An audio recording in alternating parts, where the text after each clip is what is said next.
Hello everyone. मैं मिथुन सिंह स्वागत करता हूं आप सभी का। आशा करता हूं आप सभी बहुत अच्छे होंगे। बात करेंगे विनोबा भावे हजारीबाग के सिविक्स वाले क्वेश्चन पेपर की। जी हां, कल आपका एग्जाम हुआ था 10 से 11/2025 को। उसी के आंसर की के बारे में हम लोग बात करेंगे।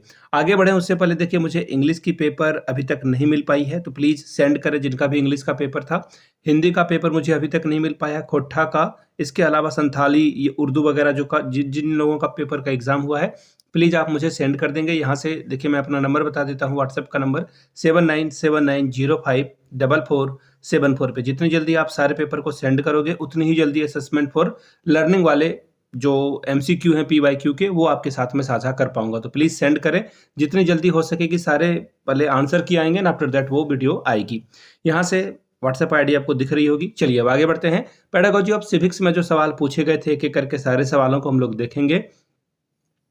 ये रहा आपका पेपर, पेडागोजी ऑफ सिविक्स का पेपर नंबर 2, यानी कि मेथड पेपर 2। 24-26 का सेशन था, 1.5 घंटे का वक्त मिलता है। फुल मार्क्स यहाँ पे आपको 40 का दिख जाएगा। ठीक है। ग्रुप ए में आपको भी पता है कि यहाँ पे 5 सवाल पूछे जाते हैं और हर एक करेक्ट आंसर के लिए आपको 2-2 नंबर रिवॉर्ड के तौर पर मिलता है। पहला सवाल देखिए क्या बोला गया है। Which teaching method is most suitable for auditory learners. श्रवण शिक्षार्थियों के लिए कौन सी शिक्षण पद्धति सबसे उपयुक्त है। टीचिंग मेथड की बात की जा रही है। यूज ऑफ टीचिंग एड्स, ठीक है, मान लेते हैं टीचिंग एड्स ठीक है यहाँ पर। फिर है प्रोजेक्ट मेथड, ये भी ठीक है।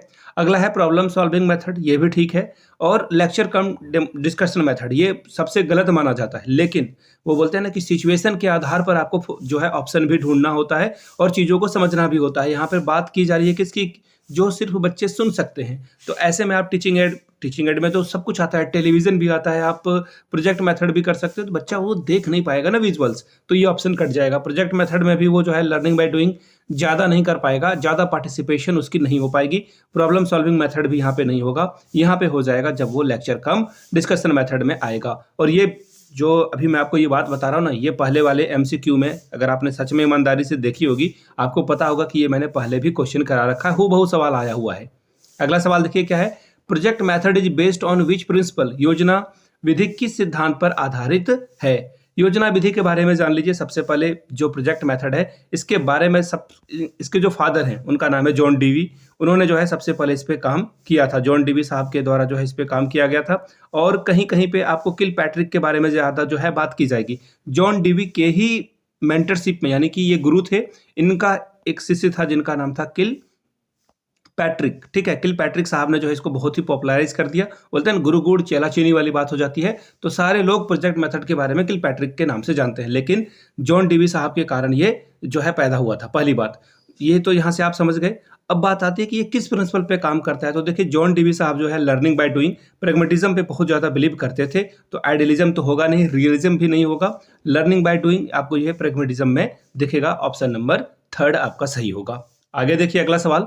M and objectives of a teaching civics, यानी कि हम लोग सिविक्स क्यों पढ़ा रहे हैं, इसका मुख्य लक्ष्य क्या है नागरिक शास्त्र शिक्षण का। ठीक है, पहला है डेवलपमेंट ऑफ इकोनॉमिक इफिशिएंसी, आर्थिक कुशलता का विकास। ठीक ठाक लग रहा है, ऑप्शन बहुत ज्यादा नेगेटिव नहीं लग रहा है। दूसरा देखिए, टू प्रोवाइड लीडरशिप ट्रेनिंग, नेतृत्व का प्रशिक्षण प्रदान करना ना, ये काम हम लोग नहीं कर रहे हैं, ये ऑप्शन कट जाएगा। Development of a democratic citizenship, लोकतांत्रिक नागरिक का विकास करना, बिल्कुल आप अवेयर करा रहे हो बच्चे को, क्या उसके राइट्स हैं, कहाँ पे वो जो है अपनी बात को रख सकता है। अगला है डेवलपमेंट ऑफ पर्सपेक्टिव, उदार दृष्टिकोण का विकास ना, हम लोग ये नहीं करते, तो ये ऑप्शन भी कट गया।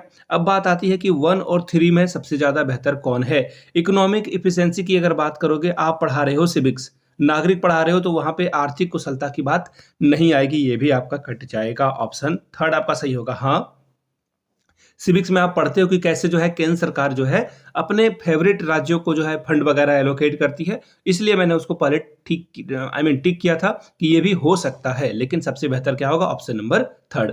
आगे देखिए question number D. Who is responsible for enforcing the law in a democracy, कौन लोकतंत्र में कानून लागू करने के लिए जिम्मेदार है। मिलिट्री, पहला ऑप्शन। दूसरा देखिए क्या बोला गया है, the executive branch of a government, सरकार की कार्यकारी शाखा। तीसरा है द जुडिशियल सिस्टम, यानी कि न्यायिक व्यवस्था। और आखिरी में है सिटीजन। देखिए, जब भी आप इस तरह के लोकतंत्र में कानून लागू करने के लिए जिम्मेदारी कौन लेगा, तो कानून को जिम्मेदारी में करने के लिए जो है सिटीजन आएगा। सिटीजन के बिना ये पॉसिबल है ही नहीं। सिटीजन अगर चाह ले कि संविधान से देश नहीं चलेगा, तो आप नहीं चला सकते हो।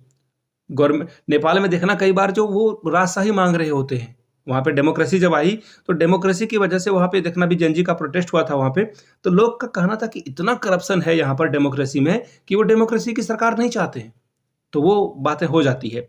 आगे देखिए, who is responsible for safeguarding the right of a citizen in a democracy, कौन लोकतंत्र में नागरिकों के अधिकार की रक्षा के लिए जिम्मेदार है? प्रेसिडेंट है, जुडिशरी है यानी कि न्यायपालिका है, तीसरा ऑप्शन है मिलिट्री, और फिर है प्राइम मिनिस्टर। देखिए, लोकतंत्र में नागरिकों के अधिकार के लिए सुप्रीम कोर्ट सबसे ज्यादा जो है फेमस है, लेकिन अब यहाँ पे सुप्रीम कोर्ट नहीं है तो ऑप्शन 2 आप जाओगे, जुडिशरी यानी कि न्यायपालिका इसका सबसे सही जवाब होगा।